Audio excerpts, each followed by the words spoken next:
السلام علیکم ناظرین محترم، آپ سب دوستوں کو سالار آفیشیل چینل میں خوش آمدید کہتے ہیں۔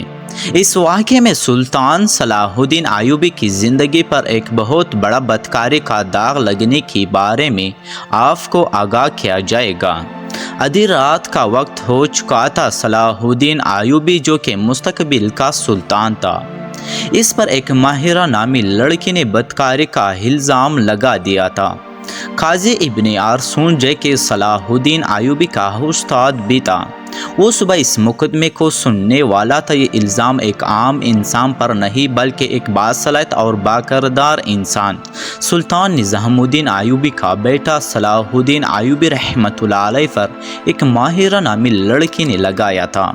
قاضی ابن ارسطو بہت پریشان تھا کہ اگر میری شاگرد پر لگایا گیا یہ الزام سچ ثابت ہو گیا تو میری ساری زندگی کی تعلیم اور دی گئی تربیت اور فانی پھر جائے گا۔ قاضی ابن ارسطو نے وضو کیا اور جہنماز پر اللہ کی حضور سجدے میں گر گیا اور رونے لگا، اے میرے مالک، تیری باکردار اور نیک بندے پر مشکل وقت آ پڑا ہے، تو اس کی اپنی غیبی مدد فرما اور اس کی عزت کی حفاظت فرما۔ بے شک تو ہی عزت دینے والا ہے اور تو ہی ذلت دینے والا ہے۔ میرا دل نہیں مانتا کہ صلاح الدین ایوبی رحمۃ اللہ علیہ آج تک کسی کی طرف بری نظر بھی اٹھا کر دیکھا ہو، لیکن یہ عورت آج صلاح الدین ایوبی رحمۃ اللہ علیہ پر اتنا بڑا الزام لگا رہا ہے۔ محترم ناظرین، یہ واقعہ کچھ اس طرح ہے کہ جب صلاح الدین ایوبی کے چاچا سلطان نور الدین زنگی رحمۃ اللہ علیہ اپنی سلطنت پر قائم و دائم تھے، تو صلاح الدین ایوبی پر ایک ماہرہ نامی لڑکی نے الزام لگایا کہ صلاح الدین ایوبی نے اس کے ساتھ زبردستی زنا کی۔ تمام لوگ حیران تھے کہ صلاح الدین ایوبی اس طرح کا کام کیسے کر سکتا ہے۔ کسی کو یقین نہیں آتا تھا، کوئی کچھ بات کرتا اور کوئی کچھ بات کرتا۔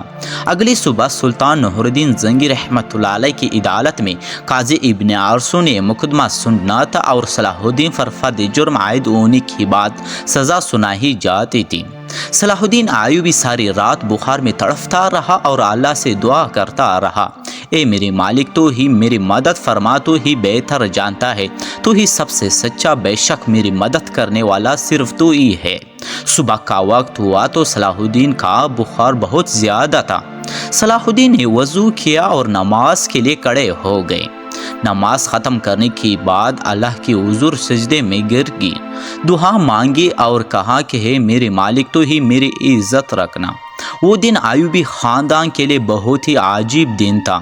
لوگ بڑے بے تاب سے اس لمحے کا انتظار کر رہے تھے کہ جب سلطان نور الدین زنگی کی موجودگی میں قاضی ابن ارسطو اس مقدمے کو سنیں گے اور صلاح الدین ایوبی کے ساتھ کیا ہونے والا ہے، کیونکہ اس وقت بھی کچھ لوگ نور الدین زنگی رحمۃ اللہ علیہ کے خلاف تھے جبکہ کچھ لوگ نور الدین زنگی رحمۃ اللہ علیہ کے ساتھ تھے۔ اس لیے لوگوں کے ذہن میں مختلف قسم کی سوالات تھے۔ سورج طلوع ہو چکا تھا، سلطان نور الدین زنگی اپنی عدالت میں آ چکا تھا اور اس کی بائیں جانب قاضی ابن ارسطو کا تخت تھا اور نیچے صلاح الدین ایوبی کی ہاتھ باندھے ہوئے کھڑا تھا۔ تھوڑی دیر گزرنے کے بعد قاضی نے فرد جرم پڑھ کر سنایا اور فرد جرم پڑھنے کے بعد صلاح الدین ایوبی سے مخاطب ہوا اور کہا کہ تمہیں اپنی سپاہی میں بولنے کا پورا حق ہے۔ قاضی کی بات ختم ہوتے ہی صلاح الدین ایوبی رحمۃ اللہ علیہ نے قاضی سے مخاطب ہوتے ہوئے کہا کہ قاضی صاحب، جس لڑکی کو میں نے دیکھا تک نہیں، اس کے ساتھ کچھ برا کرنے کے بارے میں سوچ بھی کیسے سکتا ہوں۔ یہ سنتے ہی قاضی صاحب نے حکم دیا کہ ماہرہ نامی لڑکے کو حاضر کیا جائے۔ جب وہ لڑکی دربار میں حاضر ہوئی تو لوگوں کی حیرت کی انتہا نہ رہی، کیونکہ اس لڑکی کا سارا جسم ڈھانپا ہوا تھا اور صرف آنکھیں وہ بھی بڑی مشکل سے دکھائی دے رہی تھیں۔ صلاح الدین ایوبی سمجھ نہیں پا رہا تھا کہ جس لڑکی کو میں نے دیکھا تک نہیں اور وہ مجھ پر اتنا گنوام الزام کیوں لگا رہی ہے۔ مجھ سے آخر ایسی کون سی غلطی سرزد ہوئی جو اس لڑکی نے مجھ پر اتنا بڑا الزام لگا دیا۔ قاضی ابن ارسطو ماہرہ نامی لڑکی سے مخاطب ہوا اور پوچھا، بتاؤ صلاح الدین ایوبی نے تمہارے ساتھ کیا کیا؟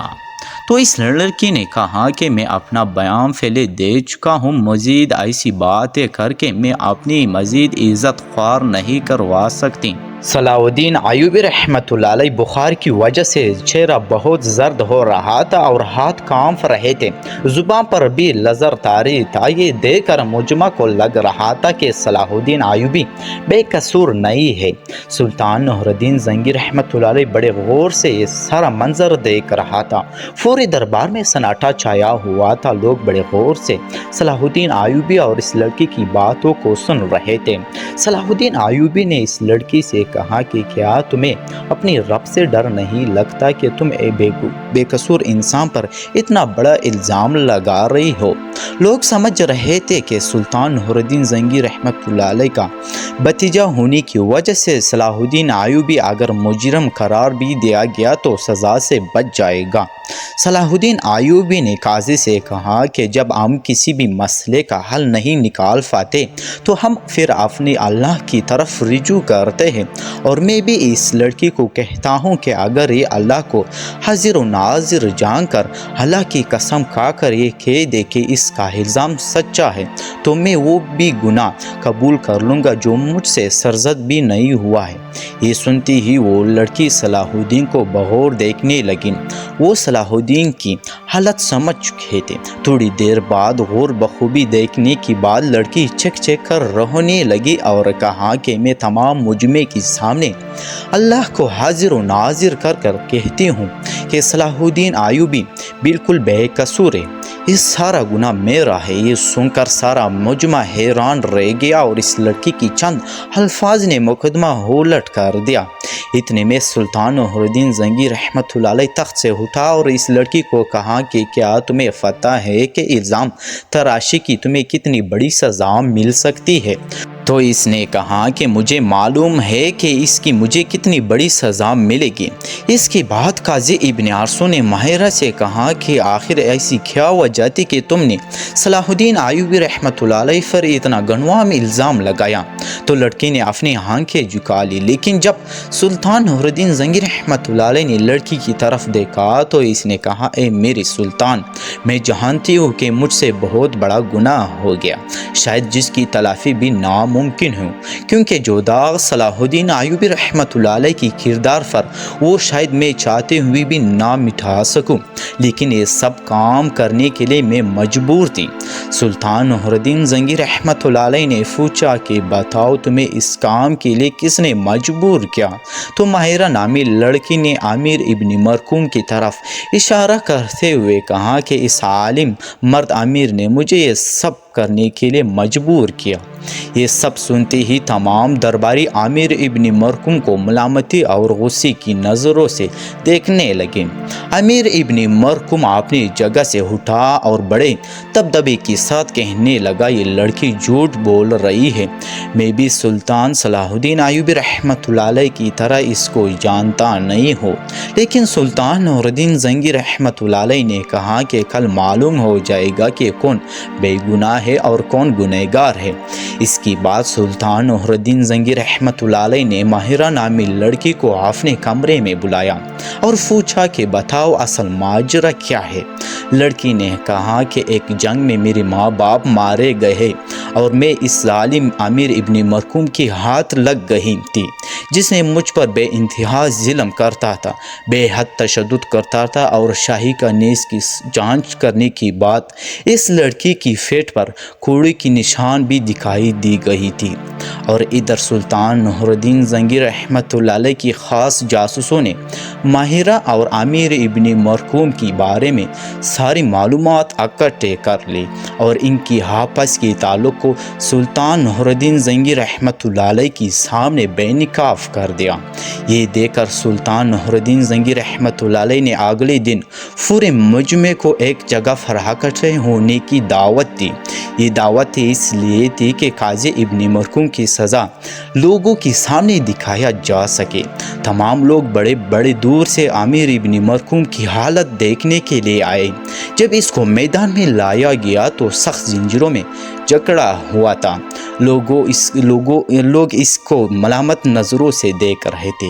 شریعت کے مطابق اسے 70 کوڑے مارے گیا اور اس کی بعد سلطان نور الدین زنگی رحمۃ اللہ علیہ نے اس کی تمام جائیداد ضبط کر لی، اس سے شاہی عہدہ بھی لے لیا اور اس کی تمام جائیداد صلاح الدین ایوبی رحمۃ اللہ علیہ کو دینے کی دعوت دی، لیکن صلاح الدین ایوبی رحمۃ اللہ علیہ نے یہ کہتے ہوئے ٹکرا دیا کہ میں کسی کا مال اپنے حصے میں رکھ کر حاسب نہیں بننا چاہتا ہوں، اور اسی طرح صلاح الدین ایوبی رحمۃ اللہ علیہ کی اللہ تعالیٰ نے غیبی مدد کی اور اس کی بعد صلاح الدین ایوبی پر لگایا بدکاری کا داغ دودھ کی طرح دھکیل گیا۔ بے شک اللہ اپنے بندوں کی مدد فرماتا ہے، جو انسان گناہ بدکاری زنا سے بچتا ہے تو اللہ تعالیٰ اس کی غیبی مدد کرتا ہے۔ دوستو، اگر آپ لوگوں نے میرے ویڈیو کو لائک نہیں کیا تو ویڈیو کو لائک کر کے چینل کو سبسکرائب کر دیجیے اور بیل نوٹیفیکیشن کو آن کر کے، تاکہ اسی طرح تاریخی ویڈیو کی نوٹیفیکیشن آپ لوگوں تک پہنچتی رہی۔ بہت شکریہ آپ سب۔